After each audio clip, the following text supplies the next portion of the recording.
Alrighty, folks. How's everybody doing this morning? Hello, hello. Let me pop over here and let y'all see me. Good morning, everyone. My name is VooDoo Val, and I'm going to be here this morning teaching you another Photoshop challenge. And I'm super excited about this one. It's going to be super fun. We're going to dive into a bunch of different coloring techniques. We're going to do kind of a mixed media piece here with some photo editing, some graphic design, maybe some illustration. I try to sneak that in there whenever I can. And I'm super pumped for it. So welcome in those of you who are watching the video live. I see a lot of folks who are in the live chat. Frank, Ted, General Kenobi, Clarissa, Sam, Tim, Judith, Sean, Robert, Kevin. It is so good to see all of you folks this morning. But welcome in as well if you are watching this as a replay. It's great to have you here. For those of you who are new to the challenges, don't forget you can always come here to Adobe Live, either on Behance or YouTube, and check out the Photoshop challenges that are happening every morning at 9 a.m. But let's jump into this without further ado. If you would like to follow along with me today, all you have to do is look in the description below, grab that starter file, download it, and this is what you will get when you pop into that file. So this is challenge number 2, Photoshop editing challenge, and it says use gradient maps to transform a portrait into a work of art. Experiment with different methods to create a mixed media graphic. So I'm super pumped. I'm going to show you folks how to do a little something like this, and then we're going to add some extra to it. So I have just a background layer in here to kind of give you some art to inspire what maybe you could possibly do. I'm going to be doing something along these lines, but I'm going to show you how to start this from scratch. I have a little info panel here, a little info group that just has our description and our title and header in here, and I'm just going to go ahead and hide that. And what I'm going to do is bring in a photo first off. Now I have got my photo from stock.adobe.com, and it is a free photo. And I've just added it to my libraries, which I can actually, maybe I can do this very quickly just to kind of pull up Adobe Stock so that you folks can see it. When you go to Adobe Stock, it's kind of an awesome resource just that you can get all of these wonderful things, photos, illustrations, vectors. You can see everything that's up here, but they also have a free section. So if you want to come over to Adobe Stock and grab some really great, high quality, super awesome assets to use for this challenge, you can toggle that free theme on there, and you'll be able to license them for free so long as you have a Creative Cloud account. Okay, so I've got my photo already. I've got a little image in here because when I license it, it allows me to put it into my libraries, which I've got already prepared.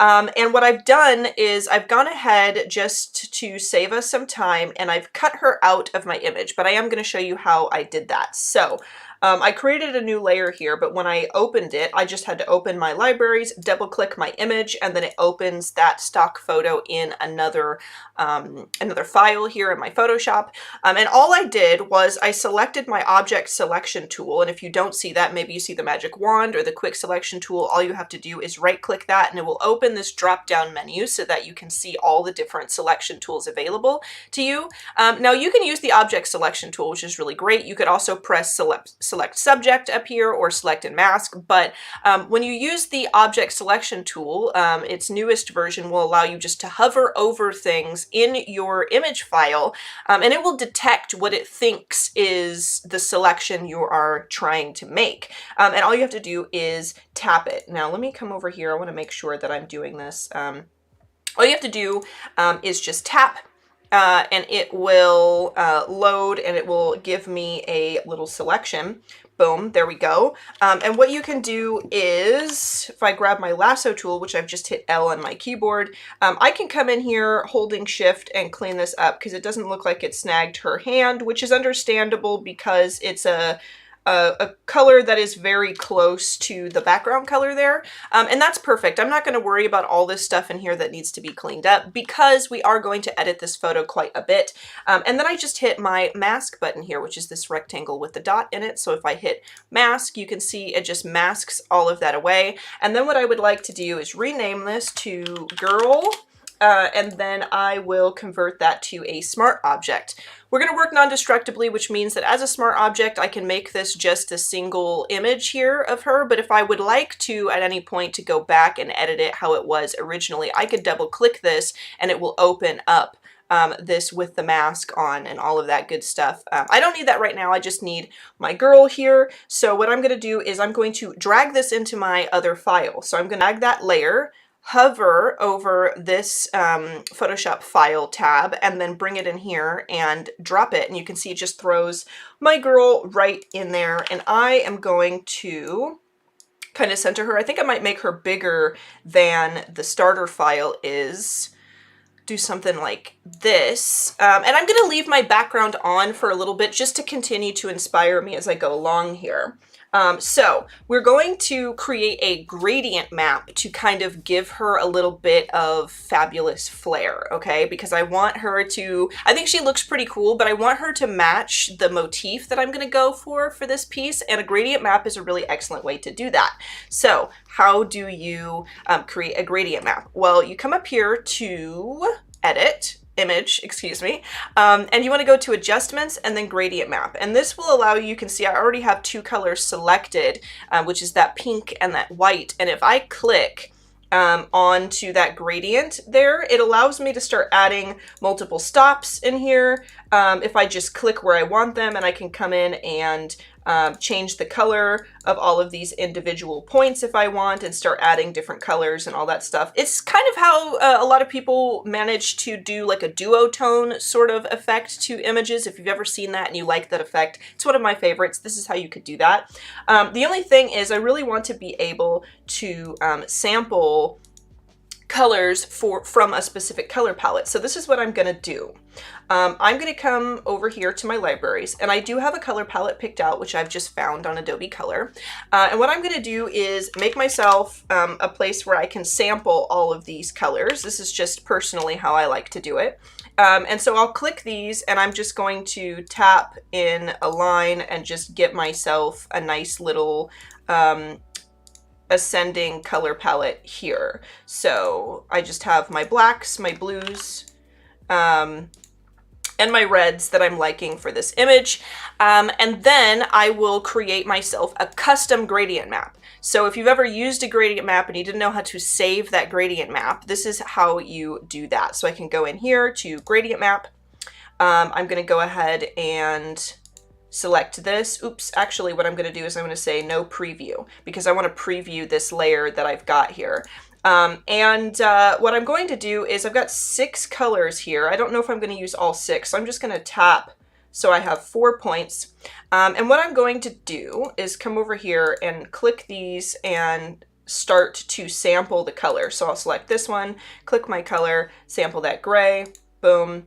I will click this one as well. I'm going to sample this blue. Maybe I will put all of them in here, actually. Let's go ahead and kind of space these out because you can't edit them as you go. I'll click one here. We will go ahead and add this as our lighter blue color, and then let's add this as our dark red. I may reorganize these as we go through, but for now, this is good for me. So now I have like this black to blue to red gradient map, and what I'm going to do is call this, I'm going to name it to PSDCC Challenge 2. And I'm going to go ahead and say new, and you can see it adds that for me right there. So these are a bunch of gradient maps that I have either imported or created myself. And so now I have a custom gradient map here. So I can say, okay, I can say, okay. And I'll go ahead and hide this, come back to my girl layer, image adjustments, or image, let me see. Yeah, image adjustments, gradient map. And then I'll click that and I'll come in, scroll down and go to my custom gradient map. Now, this is a little wacky. It's a little crazy. So what we're going to do is we're going to start scrolling these around until we can create ourselves a really great gradient here. I want to kind of make this a little bit darker. I like this bright, but I wonder if I can get away adding some red somewhere. strange. Let's go ahead. You can also move these anchor points in the center here to make things brighter if you want. What I might do actually is bring this down, add another point, and then sample my own super bright color because it kind of adds that white in there. And then let's move these down. Or I could get rid of the red entirely. That's kind of interesting. I do like that. I do like that she's coming like more into a darker space in a way. I do want to kind of, what I'm doing here, as you can see, is I'm kind of maneuvering things around just to kind of bring in a little bit more brightness, but not quite so, oh, that's sampling the color from her actual face image. I want to be able to, let me go ahead and just drag that down. You can remove a point by clicking a point here in your gradient maps and then just dragging it off. And so I can add another one in here because I want this one to be blue. I'll go ahead and edit that. Let's make that like a bright blue. There we go. That's kind of cool. All right. So what I'm doing is I'm kind of just trying to make all the colors look cohesive and kind of natural. So now I've added this nice variation of just from black to blue, which I think looks pretty good. I might even add a brighter color just to highlight the headphones and the whites of her glasses. And then I can move these anchor points again just to kind of fade it slightly. And I don't want to spend too terribly much time doing this, but now I have her in there. Which I think is looking pretty darn good. Ooh, there we go. If I just kind of bring that blue in, then it kind of really gets those details in there. And that's good enough for me for now. So I'll go ahead and say, okay. And if I want to save this, because now I've edited it, I can also resave this as a second one. So I can say PSDCC challenge 2_2 so that I know that I have 2 of these, and I'll go ahead and hit new. So now I have 2 of these there for me, and I'll go ahead and hit OK and OK. Boom. So now I've got my girl in here, and what I want to do is come through and just add some shapes so that I can recreate this background. So I will make a new layer with Control-Shift-In or Command-Shift-In if you are on a Mac. I'm going to sample this dark color and go ahead and paint bucket that in. And then with my shape tool, which I will grab, my ellipse tool, which is U on your keyboard, I can just kind of drag out this nice circle like so, and then we'll come in here and I will snag a nice red color, and I will go ahead and hit V on my keyboard for my move tool, and I will start to center this in a way that I think looks really nice. Now my background is black, which makes it hard to see since my canvas area is black as well. So if you want to change this, you can just right click outside of your canvas and select a custom color or hit one of these dark grays. So now I can see that it really wasn't as centered as I had hoped, but there we are. I think that looks pretty cool right there. And then just to add a little bit of oomph over the top of this, I'm gonna be using this technique a lot. It's just my handy dandy noise brush because it's a really quick way of like painting in some texture, adding some flair to a piece, especially for these challenges where we only have 30 minutes. So you probably will see a lot of this noise brush technique coming in, but I'll hit B on my keyboard.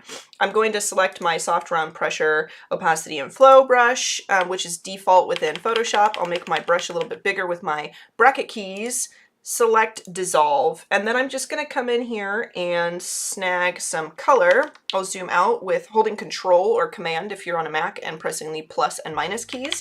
And I'm just going to add, like, you know, almost like there's light down here. Boom.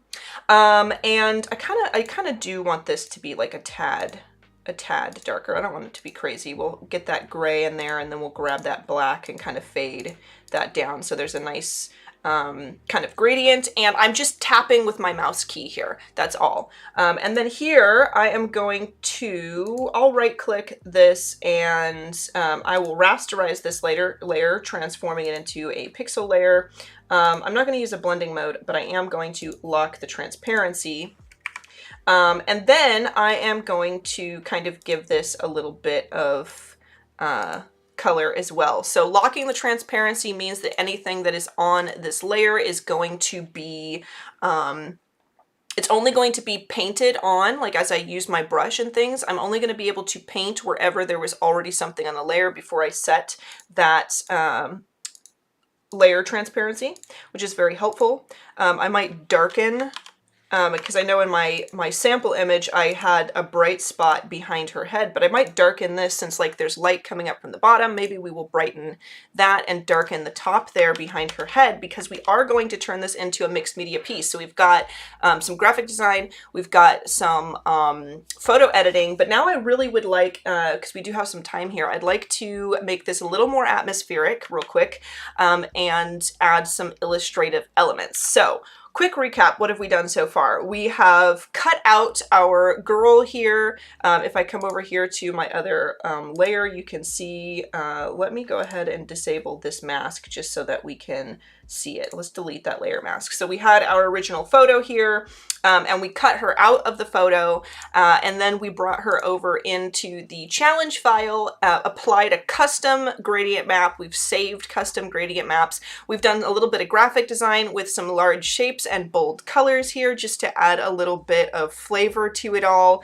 And now we are painting with our brush, which I am actually going to Control-Shift-In or Command-Shift-In on a Mac to add a new layer, which I will right click and turn into a clipping mask. Clipping mask is very similar to locking transparency, but while locking transparency means adding to the same layer within the pixels that are already included, a layer or a clipping mask allows you to create a separate layer that only adheres to the available pixels on the layer it's attached to. So it's attached to our girl here, which means I can paint all I want on this layer, which I'm going to do here. I'm just going to kind of darken this, kind of bring some atmosphere here. So we almost have like a kind of silhouette of her peeking up out of the darkness, which I think is kind of cool.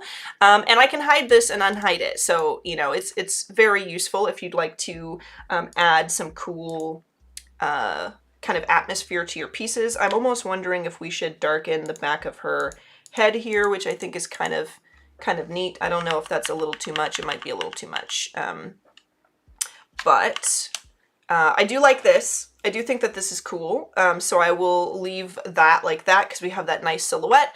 It could be awesome as well if I make a new layer here and grab some of this kind of grayish blue and maybe do a tiny bit more like right there. So it's almost like fog, you know, like maybe the light has like particles floating in it and it's kind of giving her like this interesting silhouette, but also there's stuff floating around, which I think is kind of interesting. So we'll do that. And then now I want to add like some more detail to this. We're going to add some little illustrative pieces in our last about 5 minutes here. So there's a lot of ways that you can do this. I think actually on this layer, I'm going to grab my eraser tool because I think that there is, grab my soft eraser tool. There is a lot more artifacts of our dissolve brush on her face than I want. So I'm just going to click with my eraser and just remove some of that. You could mask it if you want, but since I am painting on the layer with a brush, and I'm just tapping, I didn't take a lot of effort to kind of add that texture in there. I think it's fine if I go ahead and just do it that way. I would like to add some illustrative things to this, and my ideas are as follows. I've just made another layer here. What I'd like to do is grab, it's possible we could actually do it with, let's go hard round pressure. I don't know if we should use the dissolve. I don't think it really matters too much. It's kind of cool. It kind of adds like a texture around the edges. So maybe we will keep dissolve on for this. But what I'd like to do is sample like a bright color here, and then do some interesting design things, like maybe have like a little crown floating around. And I'm an illustrator, so I could do this sort of stuff pretty easily. But if you're not an illustrator, kind of getting these smooth lines and things might not be natural.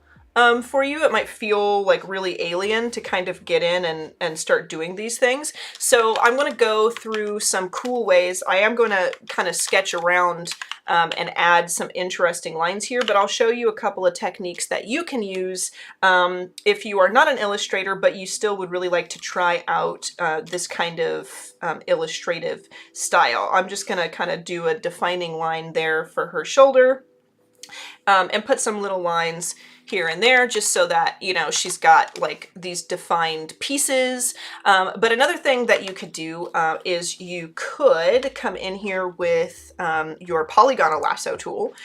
So you could come in here and make a crown like that. If you wanted to just, on a new layer here, we could go tap, tap, tap, tap, tap, tap, tap, tap, just to make a cool crown, and you could paint bucket that in. And then if I Control D to deselect, then we have a crown. But if you want it to be line art, a really cool way that you could go about this is you could turn the fill all the way down, not the opacity, the fill. And you can double click that layer.